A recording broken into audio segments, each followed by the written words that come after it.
Si gadis angsa. Dahulu kala ada seorang ratu tua yang suaminya telah meninggal selama bertahun-tahun, dan dia memiliki seorang putri yang cantik. Ketika sang putri tumbuh dewasa, dia bertunangan dengan seorang pangeran yang tinggal di tempat yang sangat jauh. Ketika tiba waktunya untuk menikah, dan dia harus pergi ke kerajaan yang jauh, ratu yang sudah tua itu mengemasi banyak bejana mahal dari perak dan emas, dan pernak-pernik dari emas dan perak, dan cawan-cawan dan permata, singkatnya, segala sesuatu yang termasuk dalam mahar kerajaan, karena dia mencintai anaknya dengan sepenuh hati. Ia juga menyuruh pelayannya untuk menanti, yang akan menungganginya dan menyerahkannya kepada mempelai pria, dan masing-masing memiliki seekor kuda untuk perjalanan itu, tetapi kuda putri raja bernama Falada, dan dapat berbicara.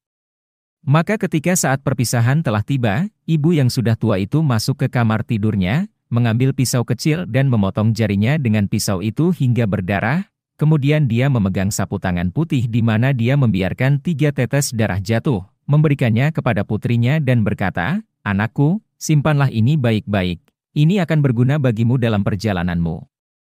Maka mereka pun berpisah dengan sedih. Sang putri menaruh selembar kain itu di dadanya, menaiki kudanya, dan kemudian pergi menemui mempelai pria.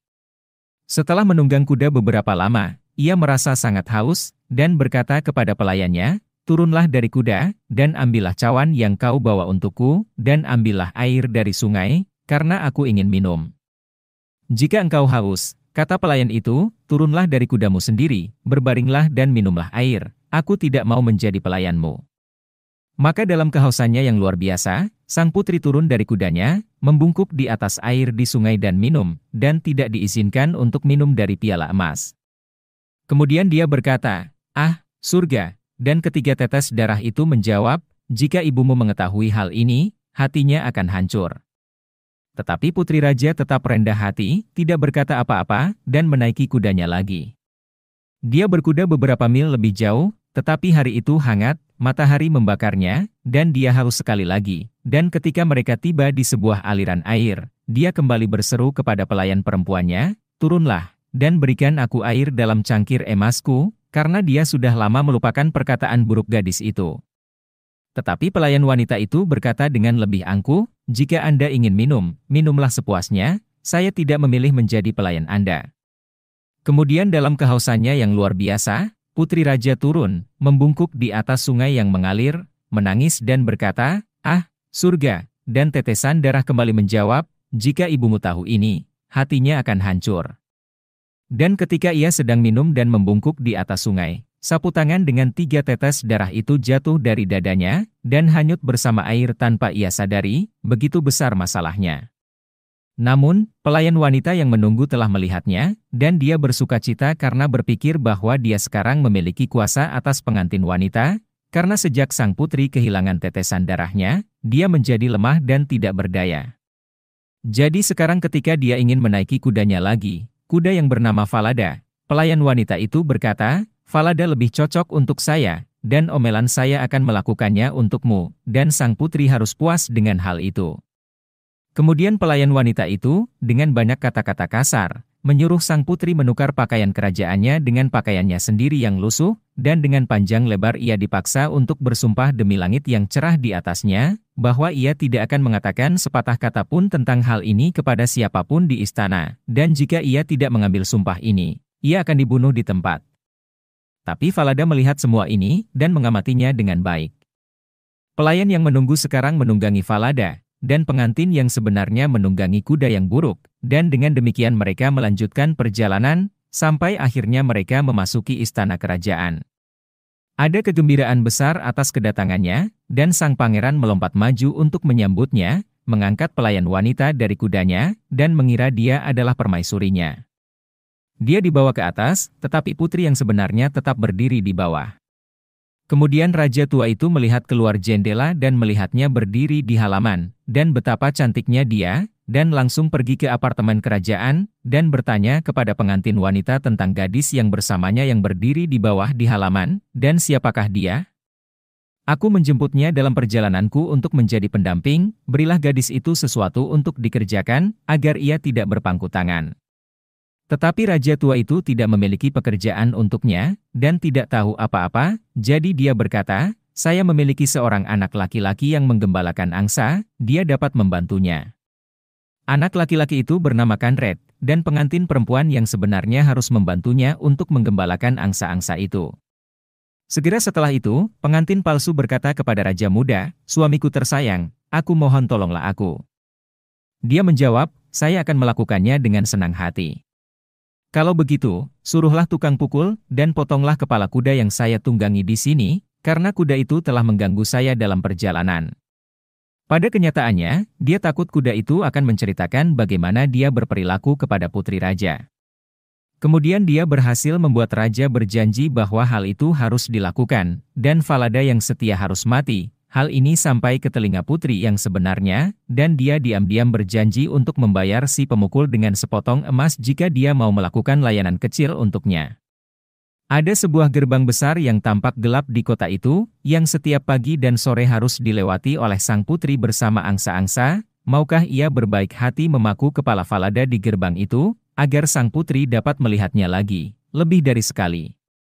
Si tukang kayu berjanji untuk melakukan hal itu, dan memotong kepala Falada, lalu memakukannya dengan cepat di bawah pintu gerbang yang gelap. Pagi-pagi sekali, saat ia dan Conrad menggiring kawanannya ke bawah gerbang, ia berkata sambil lalu, "Aduh, Falada, tergantung di sana." Kemudian sang kepala menjawab, "Aduh, Ratu Muda, betapa sakitnya nasibmu. Seandainya ibumu yang lembut ini tahu, hatinya pasti akan patah menjadi dua." Kemudian mereka pergi lebih jauh lagi keluar kota, dan menggiring angsa-angsa mereka ke pedesaan. Ketika mereka sampai di padang rumput, Ratu duduk dan membuka ikatan rambutnya yang bagaikan emas murni, dan Conrad melihatnya dan sangat senang dengan kecemerlangannya, dan ingin mencabut beberapa helai rambutnya. Kemudian dia berkata, "Tiuplah, tiuplah, wahai angin yang lembut," kataku. "Tiuplah topi kecil Conrad." Dan buat dia mengejarnya ke sana kemari. Sampai aku telah mengepang semua rambutku. Dan mengikatnya kembali.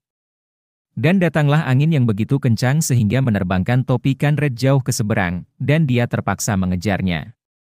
Ketika dia kembali, wanita itu telah selesai menyisir rambutnya dan memasangnya kembali, dan dia tidak bisa mendapatkannya. Kemudian Conrad marah dan tidak mau berbicara dengannya, dan dengan demikian mereka mengamati angsa-angsa itu sampai malam, dan kemudian mereka pulang. Keesokan harinya, ketika mereka menggiring angsa-angsa itu keluar melalui pintu gerbang yang gelap, gadis itu berkata, "Aduh, Falada, tergantung di sana." Falada menjawab, "Aduh, Ratu Muda, betapa sakitnya nasibmu. Seandainya ibumu yang lembut ini tahu, hatinya pasti akan patah menjadi dua." Dan dia duduk lagi di lapangan dan mulai menyisir rambutnya, dan Conrad berlari dan mencoba mencengkeramnya, jadi dia berkata dengan tergesa-gesa, "Tiuplah, tiuplah, wahai angin yang lembut," kataku. "Tiuplah topi kecil Conrad." Dan buat dia mengejarnya ke sana kemari. Sampai aku telah mengepang semua rambutku. Dan mengikatnya kembali. Kemudian angin bertiup dan menerbangkan topi kecilnya hingga jauh, dan Conrad terpaksa mengejarnya, dan ketika ia kembali, rambutnya sudah sangat panjang, dan ia tidak bisa mendapatkannya lagi, dan mereka pun menjaga angsa-angsa mereka hingga malam tiba. Tetapi pada malam hari setelah mereka pulang, Conrad menemui raja tua itu, dan berkata, "Saya tidak akan memelihara angsa bersama gadis itu lagi."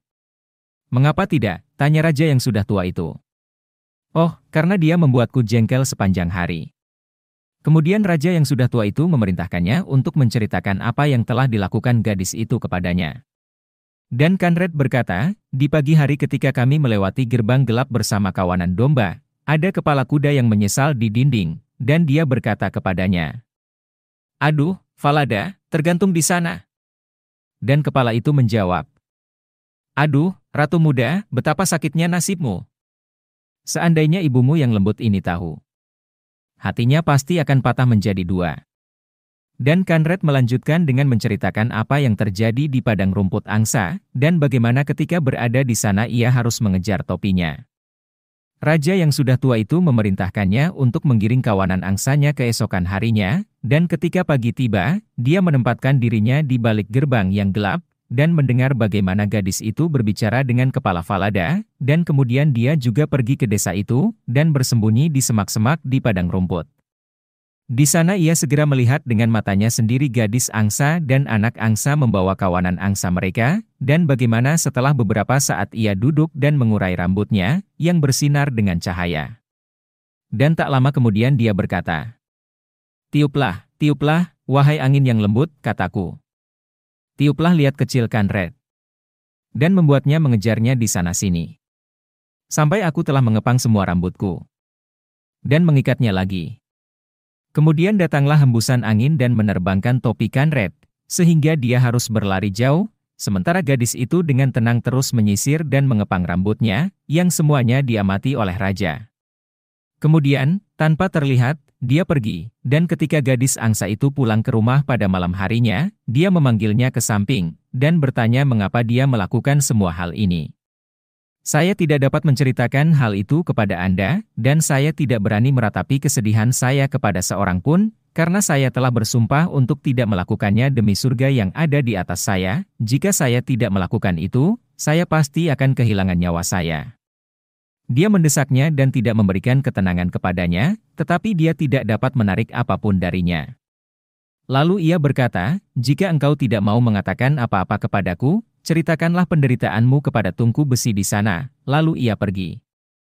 Kemudian ia merayap ke tungku besi, dan mulai menangis dan meratap, dan mengosongkan seluruh hatinya, dan berkata, "Disinilah aku ditinggalkan oleh seluruh dunia, namun aku adalah putri raja, dan seorang pelayan perempuan yang palsu telah dengan paksa membawaku ke dalam keadaan seperti itu, sehingga aku terpaksa menanggalkan pakaian kebangsawananku, dan ia telah menggantikan aku dengan mempelai laki-laki, dan aku, untuk melakukan pekerjaan kasar sebagai seorang gadis angsa. Jika ibuku mengetahui hal itu, hatinya akan hancur." Akan tetapi, raja yang sudah tua itu berdiri di luar dekat pipa tungku, dan mendengarkan apa yang dikatakannya, dan mendengarnya. Kemudian ia kembali lagi dan menyuruh perempuan itu keluar dari perapian. Dan pakaian kerajaan dikenakan kepadanya, dan sungguh menakjubkan betapa cantiknya dia. Raja yang sudah tua itu memanggil putranya, dan memberitahukan kepadanya bahwa ia telah mendapatkan pengantin palsu yang hanya seorang pelayan, tetapi pengantin yang sebenarnya berdiri di sana, sebagai gadis angsa. Raja muda bersukacita dengan segenap hatinya ketika melihat kecantikan dan kemudaannya, dan sebuah pesta besar telah dipersiapkan di mana semua rakyat dan semua teman baik diundang. Di kepala meja duduk mempelai pria dengan putri raja di satu sisi, dan pelayan wanita di sisi lain, tetapi pelayan wanita dibutakan, dan tidak mengenali sang putri dengan pakaiannya yang mempesona. Setelah mereka makan dan minum, dan bergembira, raja yang sudah tua itu bertanya kepada pelayan wanita itu sebagai teka-teki, apa yang pantas diterima oleh orang yang telah berperilaku seperti ini dan itu terhadap tuannya, dan pada saat yang sama menceritakan keseluruhan cerita, dan bertanya hukuman apa yang pantas diterima oleh orang seperti itu. Kemudian pengantin wanita palsu itu berkata, dia tidak pantas mendapatkan nasib yang lebih baik daripada ditelanjangi, dan dimasukkan ke dalam tong yang di dalamnya ditaburi paku-paku runcing, dan 2 ekor kuda putih akan diikatkan padanya, yang akan menyeretnya melewati jalan demi jalan, sampai dia mati. "Itu adalah engkau," kata raja yang sudah tua itu, "dan engkau telah mengucapkan hukumanmu sendiri, dan begitulah yang akan terjadi padamu." Dan setelah hukuman itu dilaksanakan, raja muda menikahi pengantinnya yang sebenarnya, dan keduanya memerintah kerajaan mereka dalam kedamaian dan kebahagiaan.